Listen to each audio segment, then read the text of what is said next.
Welcome to the second episode of Future Friendly Food Podcast. I am Robert Egg. You are not, and Mrs. Annika. That's right, folks. One of us is definitely an egg, but it's not me. Back to debunk more food myths like you. I see someone has to be the voice of reason, right? Well, someone has to try anyway. And today we're tackling sugar. Specifically, the study that claims kicking sugar to the curb for the first 1,000 days of a kid's life practically guarantees a lifetime supply of good health, a world with no cavities. Sign me up, said no one ever, except maybe dentists looking to drum up business. Let's not forget the study of looking at post-WWII. Britain rationing wazoo full swing, so sugar was scarce. But you know what else was harder to come by than a polite keel at a chippy meat fats white bread? Even good old-fashioned bacon may practically outlaw deliciousness. Wait, so you're telling me those wartime Brits were basically forced into a health food regimen that explains the stiff upper lip they were just hangry all the time? Well, picture it, you're going down the grocery aisle with your ration book. And instead of debating which brand of crisps to buy, you're battling a cabbage for the last time. It was a dietary overhaul, not just a sugar detox. People were eating fewer calories overall, less processed food. Less of everything, really, except maybe vegetables. Fewer calories and more vegetables. It's like the opposite of my current diet. Speaking of drastic measures, what's the deal with this 1,000 days thing? It sounds like some kind of mystical prophecy. It's catchy, right? But it basically refers to the period from conception to a child's second birthday. The study claims that limiting sugar during this window has major long-term benefits. But even within those 1,000 days, there are distinct developmental stages. And get this, the study found that only about a third of the supposed benefits came from in utero sugar restriction. The bigger impact was actually during early childhood. So this whole 1,000 days slogan is a bit of an oversimplification, almost like, dare I say it, a marketing ploy now. Where have we seen that before? Don't look at me. I'm just here to analyze the data. Speaking of which, the study relies heavily on the UK Biobank, which, as you know, is this massive database of health information. Ah, yes, the UK Biobank, where everyone apparently runs marathons, grows their own kale, and meditates their way to immortality. Okay, maybe not everyone, but you're not wrong. The Biobank participants tend to be a bit more health conscious than the average person. So you're saying it's not exactly a representative sample of your average biscuit-loving Brit. Makes you wonder if their conclusions about sugar are a tad skewed, doesn't it? That's a valid point. Now, let's address the real going of the story. You mean the evil white crystals lurking in our pantries, the sweet temptress known as sugar? Dramatic much like sugar is an easy target, but the truth is, if not the only bad diet in this dietary drama overall calorie intake, the types of carbs we consume, lack of fiber, and our general lack of physical activity all play a bigger role in chronic diseases than sugar alone. So you're saying my daily donut isn't the sole reason I haven't achieved those washboard abs, darned. I was ready to blame it all on those delicious rings of fried dough. Tempting.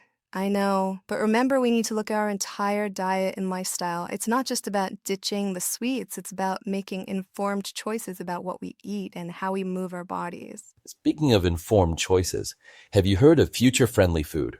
Is that a rhetorical question? I say here we eat every week while you sing your praises. Right, well, for those of you joining us for the first time, Future-Friendly Food is an online farmers market that delivers fresh, local, and sustainable produce right to your doorstep. It's like having a miniature farm in your fridge without all the mud and manure. Or those early morning trips to the farmer's market, where you risk life and limb-dodging rogue shopping carts driven by overzealous kale enthusiasts. Exactly. Future-friendly food takes the hassle out of healthy eating. You get to support local farmers, enjoy delicious and nutritious food, and reduce your carbon footprint, all without leaving the comfort of your home. Plus, think of all the time you'll save by not having to decipher cryptic labels at the supermarket. And you can spend, let's say, listening to insightful podcasts like this one. Oh, yeah. Now you're getting it. So if you're looking for a convenient and sustainable way to eat healthier, head over to futurefriendlyfood.store and check it out. Your taste buds and the planet will thank you. And your wallet might even thank you too. See, we're full of good advice today. Now back to this sugar study trying to replicate the 1950s food environment today. It's about as realistic as me becoming a social media influencer. I mean, have you seen my dance moves? Thankfully, no. But you're right, our lives are vastly different now. Processed food is everywhere. Sugary drinks are practically a national treasure. And convenience often trumps health. Trying to achieve the same health outcomes as post-war Britain just by cutting sugar is, well, a bit naive. It's like trying to fit into my childhood Halloween costume. Adorable. Then Slightly terrifying now. Precisely. Plus, let's not forget this was an observational study, not a controlled trial, meaning we can't definitively say that sugar restriction alone caused the lower disease rates. Other factors could be at play, like increased physical activity during the war, all that running from air raids and rebuilding cities.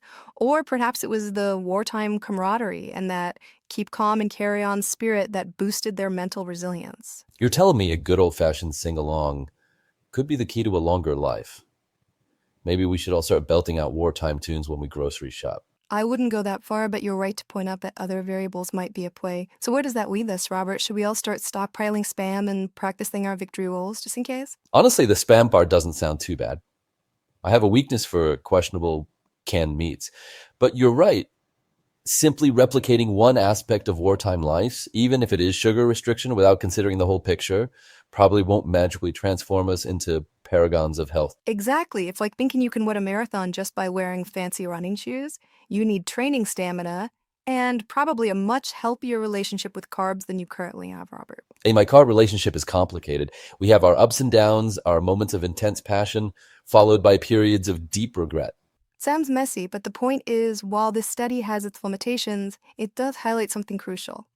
Early childhood nutrition matters a lot. So we should all be channeling our inner wartime nannies and force-feeding our kids Brussels sprouts. Force-feeding is generally frowned upon, even if it is for the greater good of vegetable consumption.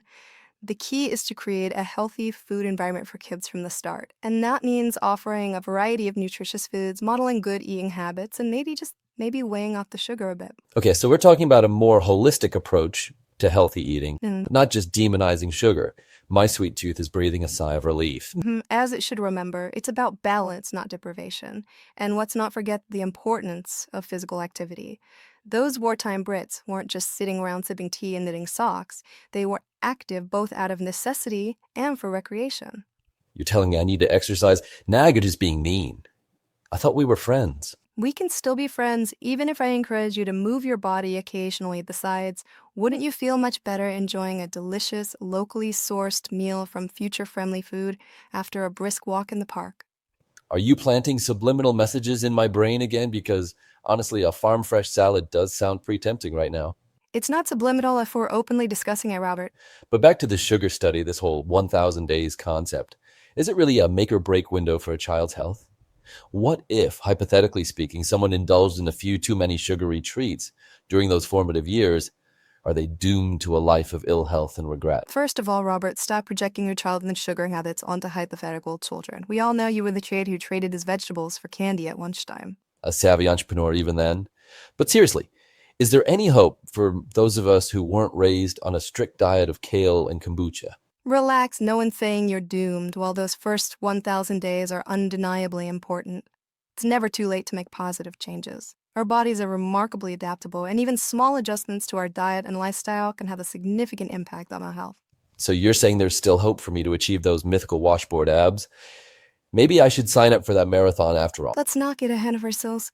The point is, focusing on a healthy diet and lifestyle at any age can have a positive impact. It's about progress, not perfection. Progress over perfection. Words to live by. Annika, words to live by. Progress over perfection. It's a beautiful concept, almost as beautiful as a perfectly ripe avocado. Let's be realistic, Robert. Even the most potent smoothie can't magically erase a lifetime of questionable dietary choices. But you're right, those cravings can be a real beast, and frankly, sometimes you just need a slice of cake or three. See, again, but seriously, how do we navigate those moments of weakness when the sugar siren calls and our inner Homer Simpson takes over? Well, for starters, don't try to go cold turkey. That's like trying to quit caffeine by chugging an espresso, a recipe for disaster and probably some mild heart palpitations. Speaking from experience, I knew those late night research sessions weren't fueled by herbal tea and willpower alone. The researcher never reveals her sources, but you're right, deprivation often backfires. Instead, try gradually reducing your sugar intake. Stop by swapping out those sugary drinks for water or unsweetened tea. You can even add a squeeze of lemon or a sprig of mint to jazz things up. Adding a sprig of mint to water, now that's just fancy. You know, I'm more of a grab a beverage, any beverage, as long as it contains caffeine kind of person. But fine, I'll give your fancy water a try. But yeah, what about those late night cravings? Any advice for when my hand involuntarily reaches for the cookie jar?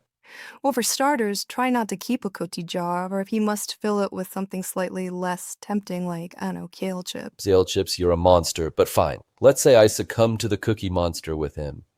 Am I destined for a life of guilt and sugar-induced shame?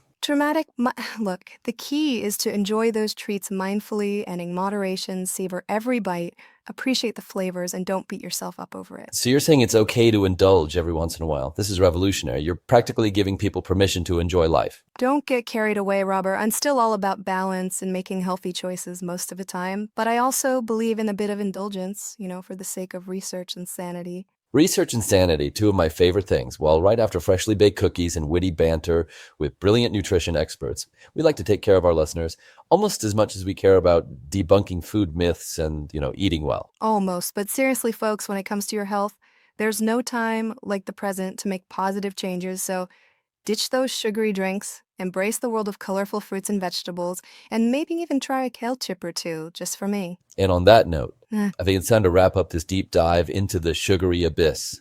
Remember, reducing sugar is important, but it's not the only piece of the puzzle. It's about creating a sustainable, healthy lifestyle that you can actually enjoy. Well said, Robert. And for those of you who are still craving something sweet, remember, a piece of fruit can be just as satisfying as a cookie sometimes, maybe. You're a true believer. As for me, I'm off to experiment with those mint-infused water concoctions, purely for research purposes, of course. Of course, thanks for joining us on this sweet, sarcastic, and slightly chaotic journey, dear listeners. And remember, life is too short to deprive yourself of the occasional treat. Just make sure you balance it out with some healthy choices, a good dose of laughter, and maybe a subscription to future-friendly food. And on that note, stay curious, stay healthy, and we'll catch you on the next deep dive.